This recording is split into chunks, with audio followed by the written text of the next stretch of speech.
These are all the allergens producing the allergic contact dermatitis. Hello dear students, myself Dr. Maddineni Srinivas. I am going to discuss few more add-on points. You can take a screenshot and revise it later on.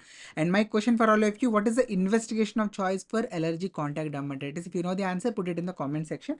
So the first category is metals, in which we have this nickel, which is usually present as an adulterant in the 1 gram jewelry and also in the belt buckles and also in the watches.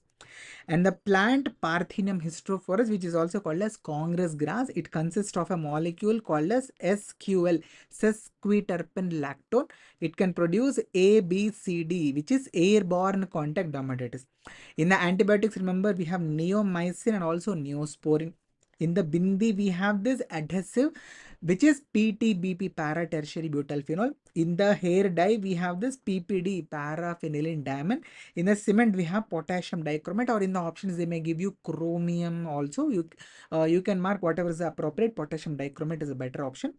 In the perfumes, we have this bergamot oil, which consists of the bergaptin, which can produce the allergic reactions. In the preservatives, it is very interesting. In the creams, we have this MIC, which stands for methyl isothiazolinone, which is used as a bactericidal in various creams, but unfortunately it produces allergic reactions in few individuals.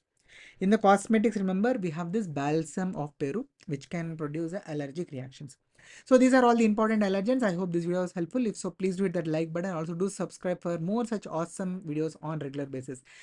Happy learning. Sarvam Sri Krishna from Sarvejana. Sukhina Bhavantu. Bye bye.